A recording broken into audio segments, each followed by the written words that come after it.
Assalamualaikum warahmatullahi wabarakatuh. Perkenalkan, nama saya Arin Junita. Saya mahasiswa PBG dalam jabatan Pendidikan IPS Universitas Negeri Malang tahun 2022. Kali ini saya akan menceritakan praktik baik atau best practice selama saya mengajar dengan menggunakan metode STAR. Metode STAR, metode yang terdiri dari situasi, tantangan, aksi, refleksi hasil, dan dampak. Adapun lokasi tempat saya melakukan praktik mengajar yaitu di SMP Muhammadiyah 7 Sempu di Kabupaten Banyuwangi, Jawa Timur. Adapun tujuan yang ingin dicapai dalam pembelajaran yang saya lakukan, yang pertama meningkatkan motivasi peserta didik dalam pelajaran IPS di kelas 7C dengan menggunakan model pembelajaran problem based learning. Yang kedua, meningkatkan minat membaca peserta didik dengan menggunakan model kooperatif tipe CIRC dan metode mind mapping. Yang ketiga, meningkatkan keaktifan peserta didik dalam pelajaran IPS di kelas 7C dengan menggunakan model pembelajaran inquiry terbimbing. Yang keempat, meningkatkan minat belajar peserta didik dalam pembelajaran IPS di kelas 7C dengan menggunakan model pembelajaran problem based learning berbantu media PowerPoint. Adapun pelaksanaan praktek mengajar yang saya lakukan, aksi pertama tanggal 13 dan 18 Oktober 2022, aksi kedua tanggal 27 Oktober dan 1 November 2022, aksi ketiga tanggal 10 dan tanggal 15 November 2022, aksi yang keempat tanggal 24 dan 27 November 2022.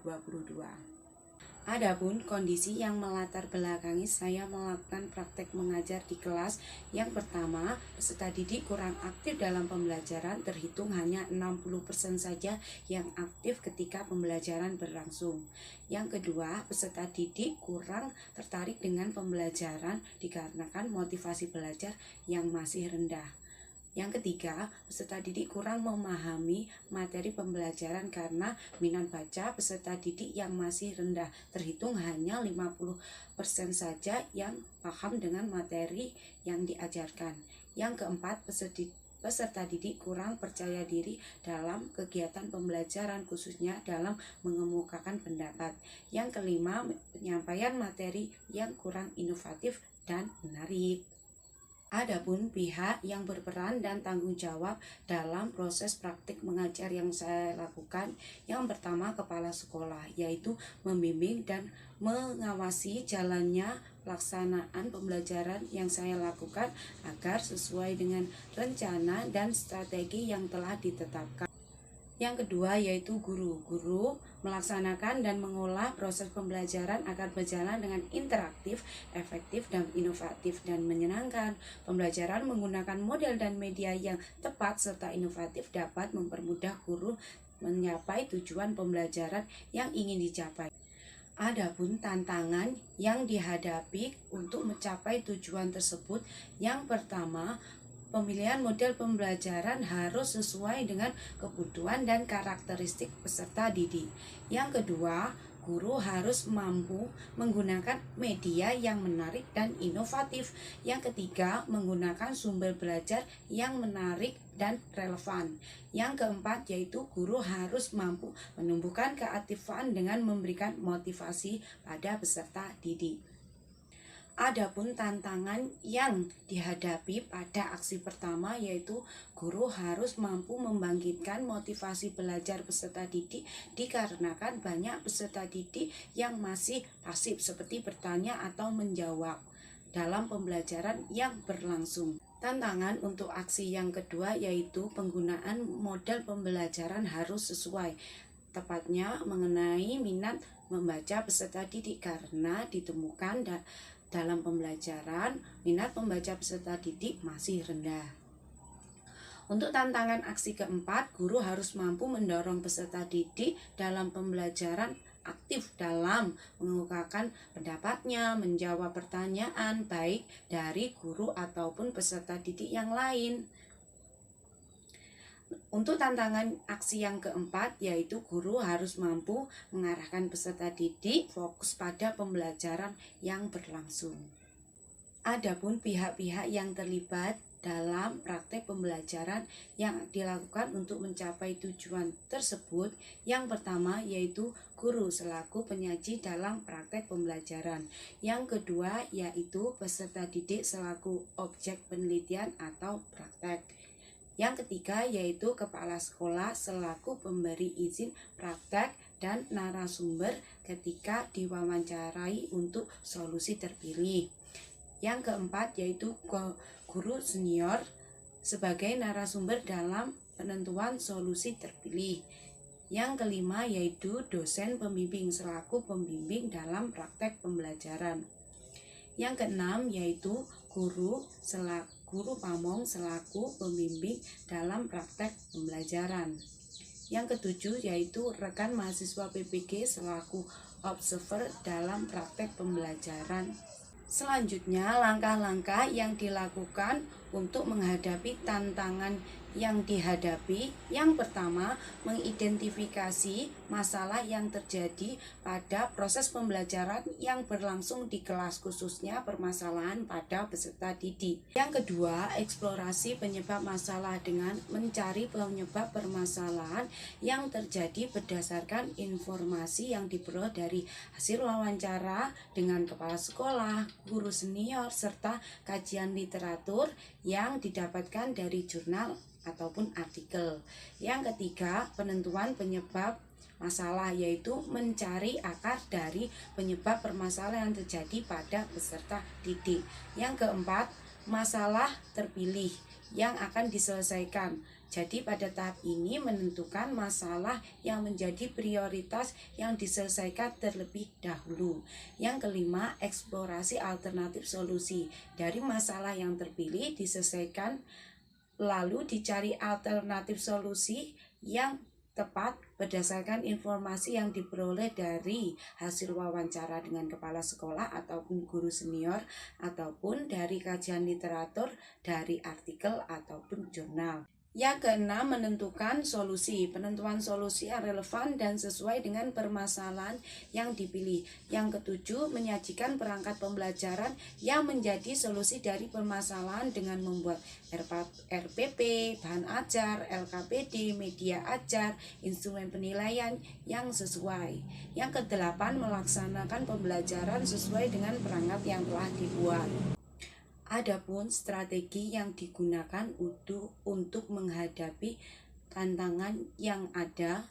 Untuk aksi pertama, strategi yang digunakan untuk meningkatkan motivasi peserta didik dengan merancang pembelajaran yang berpusat pada peserta didik. Selain itu juga menggunakan model pembelajaran problem based learning, dikarenakan model ini sesuai dengan materi kebutuhan hidup manusia serta mampu memotivasi peserta didik dan memberikan semangat peserta didik dalam pembelajaran. Selain itu juga menggunakan media pembelajaran berupa PowerPoint agar pembelajaran lebih menarik. Pada aksi kedua, untuk merancang minat baca peserta didik dengan memberikan materi yang menarik untuk peserta didik baca. Selain itu juga menggunakan model kooperatif tipe CIRC dan metode mind mapping dengan materi kebutuhan manusia mampu menumbuhkan minat baca dengan diberikan LKPD yang berupa suatu artikel. Dengan demikian, peserta didik mampu meningkatkan keterampilan membaca dan pemahaman siswa akan lebih optimal. Selain itu, media yang digunakan adalah presentasi dari Canva sehingga lebih menarik.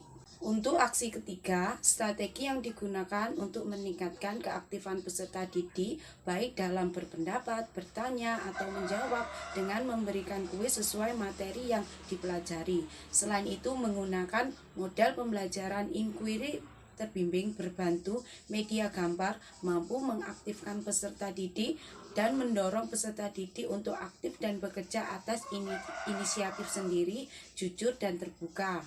Ditambah dengan menggunakan media presentasi dari Canva dan kuis pada PowerPoint membuat peserta didik lebih aktif dan tertarik dalam proses pembelajaran. Yang keempat, strategi yang digunakan untuk meningkatkan minat belajar dengan merangsang pembelajaran berbasis TPEK dengan dipadukan menggunakan model problem based learning berbantu media PowerPoint. Jadi tidak hanya gurunya saja yang menggunakan media PowerPoint, tapi peserta didik juga diarahkan mampu membuat media berupa PowerPoint. Adapun dampak dari aksi yang dilakukan dengan langkah-langkah yang telah direncanakan. Pada aksi 1, dampak dari penggunaan model pembelajaran problem based learning. Pada aksi ini di mana peserta didik lebih bersemangat dan antusias karena model pembelajarannya yang menarik dan belum pernah diterapkan sebelumnya. Pada aksi kedua, dampak dari penggunaan model pembelajaran kooperatif tipe CIRC dan metode mind mapping, yaitu peserta didik lebih meningkat minat bacanya karena diberi bahan bacaan yang menarik. Selain itu, pada LKPD terdapat artikel yang disertai gambar sehingga peserta didik tertarik membacanya. Kerja sama kelompok juga semakin bagus, terlihat dari kompak dalam membuat hasil karya berupa mind mapping berkaitan dengan artikel pada LKPD. Pada aksi ketiga, dampak dari penggunaan model pembelajaran inquiry terbimbing berbantu media gambar dengan materi berkenalan dengan alam sangat efektif. Terlihat dari peserta didik yang antusias bertanya setelah diperlihatkan video. Selain itu, setiap kelompok aktif dalam kegiatan pembelajaran, baik berdiskusi ataupun menyelesaikan pekerjaan pada LKPD. Peserta didik semakin tertarik setelah diperlihatkan video mengenai materi berkenalan dengan alam. Pada aksi keempat, dampak penggunaan model problem based learning berbantu media pembelajaran PowerPoint dengan materi berkenalan dengan masyarakat efektif diterapkan karena mampu membuat peserta didik lebih minat dalam belajar. Terlihat dari peserta didik yang semakin antusias baik berpendapat, memberi saran, bertanya ataupun menjawab pertanyaan dari guru ataupun peserta didik yang lainnya. Selain itu, peserta didik mampu membuat PowerPoint sebagai media pembelajaran mereka sendiri walaupun dalam bentuk sederhana sampai yang bagus. Adapun respon dari orang lain terkait strategi yang digunakan pada aksi yang telah dilakukan. Yang pertama, respon kepala sekolah dan guru. Respon positif terkait pelaksanaan aksi untuk mengatasi permasalahan pembelajaran yang dialami guru. Respon positif tersebut diberikan karena guru menggunakan metode pembelajaran yang bervariatif, mode pembelajarannya inovatif, dan menggunakan media pembelajaran yang menarik dan menyenangkan sehingga peserta didik lebih tertarik dan antusias dalam pembelajaran yang dilakukan di kelas.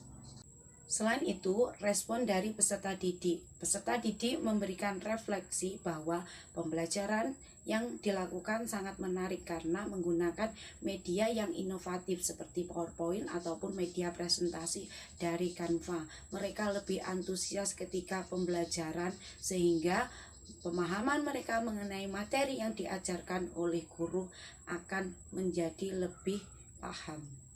Respon selanjutnya, respon dari wali murid atau orang tua peserta didik. Responnya sangat positif. Orang tua peserta didik setelah melihat video hasil pembelajaran aksi tersebut yang diunggah di YouTube, orang tua senang melihat putra-putrinya aktif dalam pembelajaran di kelas.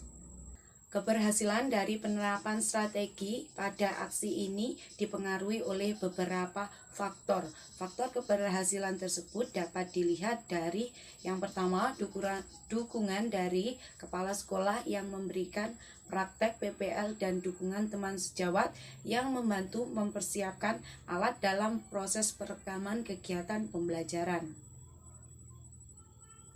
Yang kedua, penguasaan guru terhadap model pembelajaran, metode pembelajaran, dan media pembelajaran, dan penerapan strategi aksi. Keterampilan dalam membuat LKPD, bahan ajar, dan langkah-langkah pada RPP. Keaktifan peserta didik dalam melakukan kegiatan pembelajaran seperti pemecahan masalah sesuai dengan mode pembelajaran yang digunakan. Pemecahan masalah melalui kegiatan diskusi kelompok. Hasil diskusi kelompok kemudian dipresentasikan oleh peserta didik dengan tanggung jawab dan penuh percaya diri.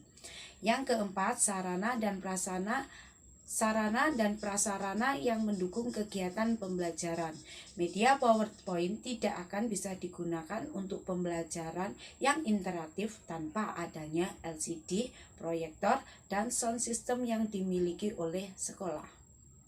Pembelajaran yang bisa diambil dari proses dan kegiatan yang telah dilakukan.